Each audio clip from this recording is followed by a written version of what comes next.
सुज़लोन, ये है वो कंपनी जिससे करने जा रहे हैं हम मुलाकात। विंड एनर्जी जनरेशन के कारोबार में है सुज़लोन ग्रुप और Asia, Australia, Europe, Africa, America से के 17 से ज़्यादा देशों में कंपनी का है कामकाज।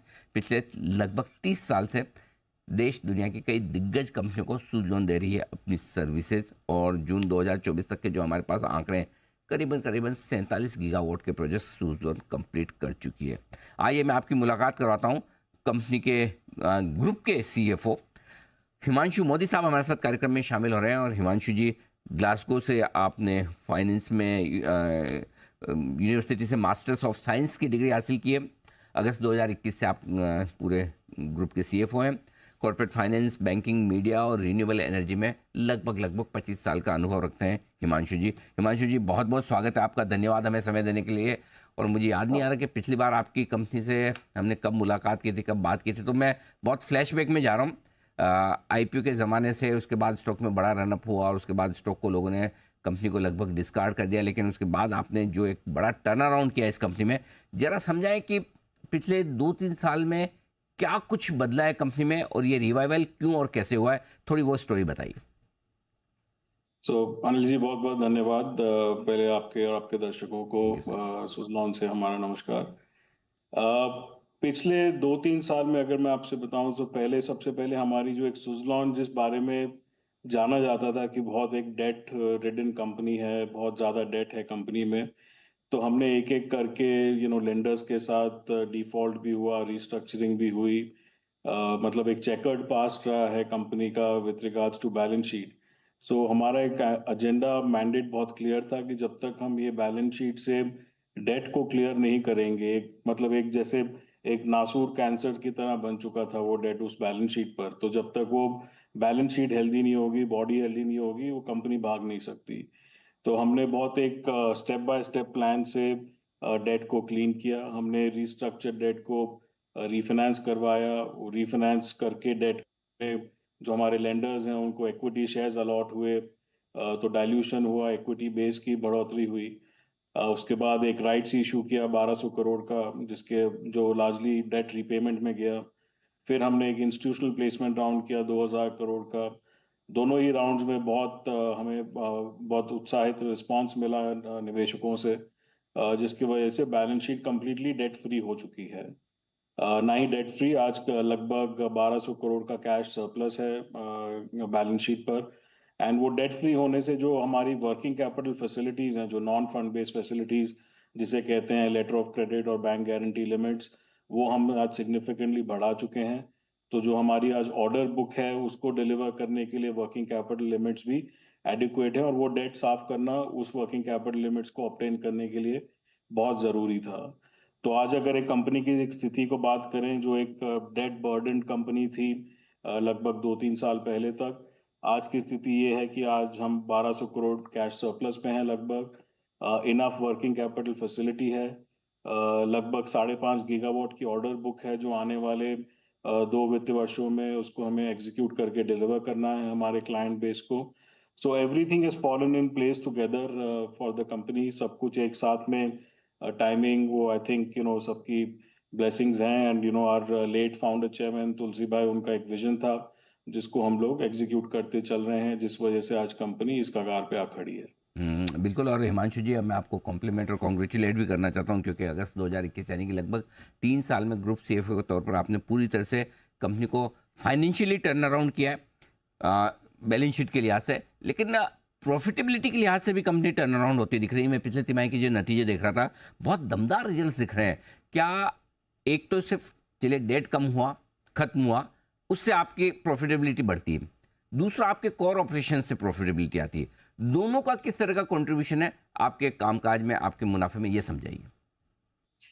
पहले मैं ऑपरेशंस पे फोकस करूंगा अनिल जी। आज अगर हम देखें, हमारी जो कैपेसिटी इंस्टॉल्ड है जिसमें हम मैन्युफैक्चर कर सकते हैं, वो लगभग 3.5 गीगावाट की एनुअल मैन्युफैक्चरिंग है। अब हिस्टोरिकली वो कैपेसिटी हमारी करीब 15 से 20% ही यूटिलाइज होती थी। आने वाले सालों में, इस वित्तीय वर्ष में, वो कैपेसिटी यूटिलाइजेशन सिग्निफिकेंटली बढ़ रही है। तो एक जिसे कहते हैं एक इकोनॉमीज ऑफ स्केल हमारी, बिकॉज ऑफ इंक्रीज्ड वॉल्यूम्स, बढ़ रहा है, जिस वजह से ऑपरेशनल एफिशिएंसी आती है।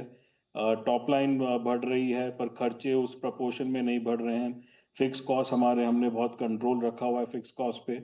Variable cost of course linked to order book बढ़ते रहेगा, जिस वजह से एक ऑपरेशनल इबिडा परफॉर्मेंस आपको सिग्निफिकेंटली बेटर दिखेगी कंपनी में because of increase in top line and order book. जहां तक प्रॉफिट आफ्टर टैक्स पैट का सवाल है, डेट कम होने की वजह से ब्याज दर हमारी जो ब्याज की आउटगो है वो कम्प्लीटली सिग्निफिकेंटली रिड्यूस हो चुकी है। डेप्रीसिएशन ज़्यादा है नहीं कंपनी में क्योंकि ये कैपेसिटी हिस्टोरिकली इंस्टॉल्ड है, तो जो इंक्रीज्ड या इंक्रीमेंटल कैपेक्स है बहुत एक मिनिमल इंक्रीमेंटल कैपेक्स होगा, सो डेप्रीसिएशन इतनी ज़्यादा हिट नहीं होगी। और हमारे because of past carry forward losses एक टैक्स की भी बेनिफिट हमारे पास आने वाले कुछ सालों के लिए अवेलेबल रह जाती है because of carry forward losses. तो I think both operational and financial debt reduction plus the capacity that was built इतने सालों पहले कंपनी में, सारी चीज़ों को अगर हम साथ में मिक्स करें तो उस वजह से पूरा जो P&L है और कंपनी की बैलेंस शीट है काफ़ी हेल्दी दिखती है। हिमांशु जी, एक चीज तो क्लियर है कि चलिए वर्स्ट इज बिहाइंड यू, सारा जितना खराब होना था वो हो गया, उससे आप ठीक हो गए, लेकिन क्या बेस्ट अभी भी आना बाकी है? मैं सिर्फ 2 या 3 साल के विजन से, क्योंकि अभी है ना आपके स्टॉक को लेकर बड़ी चर्चाएं होती है हर जगह, रहता है कि कई लोगों को लगता है कि अरे मिस हो गया, ये तो एक सिंगल डिजिट वाला स्टॉक होता था, अब 70 80 60 70 रुपए जो भी हो गया। कई लोगों को लगता है कि ये तो 60 70 नहीं 600 700 की स्टोरी है। तो अगले 2-3 साल में क्या आपकी कंपनी टॉप लाइन मुनाफा दुगुना कर सकती, इतनी ताकत है? सो अनिल जी, अगले 2-3 साल में वो दुगना होगा तिगुना होगा या कितने गुना होगा उस पर तो मैं कमेंट नहीं करूंगा, वो आने वाला समय ही बता पाएगा। बट आज अगर हम FY 24 को देखें जो मार्च 24 में साल खत्म हुआ, that was the last year जिसमें हमने अपनी बैलेंस शीट को जो इम्प्रूव करना था ठीक करना था वो सारा हमने अचीव किया। FY 25 जो ये वित्तीय वर्ष है, इसमें हमारा फोकस है एक ऑपरेशनल एक्सीलेंस लाने का। आप और आपके दर्शक और हमारे निवेशक समझ पाएंगे कि जो एक कंपनी शायद बंद होने के कगार पे थी, इतनी डिफिकल्टी से गुजर रही थी, उसको एक ऑपरेशनली वापस रिवाइव करना भी एक टास्क है। तो हमारे लिए सबकी इंटरनल प्रायोरिटीज इस वित्तीय वर्ष में है कि वो सारी ऑपरेशनल एक्सेलेंस को हम बिल्ड करें। वो आपको दिखेगा कि सर्टेन वन टाइम कॉस्ट भी हमने इनकर किए हैं, नए ERP सिस्टम्स हैं उसको इम्प्लीमेंट कर रहे हैं, नए IT सिस्टम्स को पूरा ऑटोमाइजेशन कर रहे हैं सारे कंपनी के सिस्टम्स एंड प्रोसेस को, जिसकी वजह से वन टाइम कॉस्ट भी लग रहे हैं। तो आने वाले कुछ सालों में अभी P&L टर्न अराउंड तो देखना बाकी है। जैसे मैंने कहा आप सबसे कि 5.5 गीगावाट की हमारी ऑर्डर बुक है। आज लगभग उसको मैं रुपीज में काउंट करूं तो इन एक्सेस ऑफ 30,000 करोड़ के एक्सेस में ऑर्डर बुक हमारे पास अवेलेबल है, जिसको हमारे आने वाले 2 साल में एग्जीक्यूट करना है।